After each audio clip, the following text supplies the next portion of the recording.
Hello बच्चों, let's see this question. Largest cell of the ovule is megaspore, mother cell, antipodal cell, central cell. Size of cells is variable. तो सबसे पहले तो इसके अंदर हमें यह पता होना चाहिए कि जो लार्जेस्ट सेल होता है ओव्यूल का वो कौन सा होता है. तो इसके लिए हम लोग क्या ड्रॉ कर लेते हैं, आपके एम्ब्रियो सैक का स्ट्रक्चर हमें पता होना चाहिए. अब बच्चों आपसे पूछा गया कौन सा सेल सबसे लार्जेस्ट है. तो अगर हम बात करें मेगास्पोर मदर सेल की, मेगास्पोर मदर सेल, इस मेगास्पोर मदर सेल जो है आपका, ये मेगास्पोर मदर सेल ही आगे चल करके आपका मियोसिस करता है और मियोसिस से क्या बन जाते हैं आपके हैप्लॉइड 4 मेगास्पोर्स.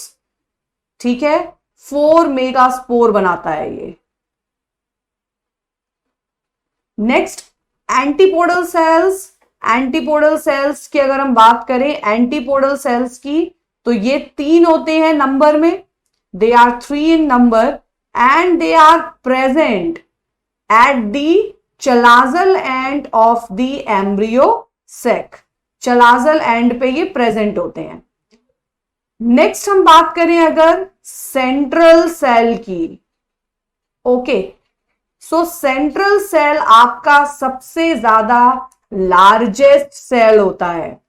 क्यों होता है? क्योंकि पूरे एम्ब्रियो सैक में अगर हम स्ट्रक्चर बनाएं तो सेंट्रल सेल के अंदर 2 पोलर न्यूक्लियाई होते हैं. ये आपका सेंट्रल सेल है, बड़ा सा होता है आपका, और इसके अंदर 2 पोलर न्यूक्लियाई प्रेजेंट होते हैं. ये आपका central cell. Size of cells variable नहीं होता है भाई, फिक्स होता है.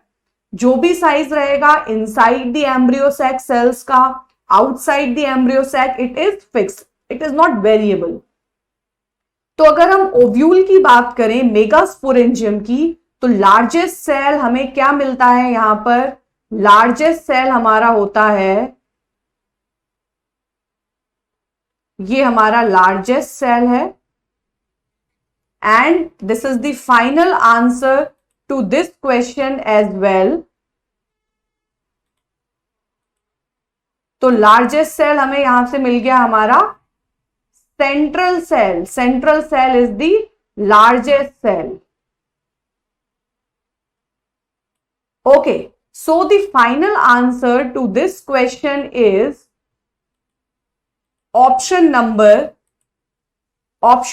C.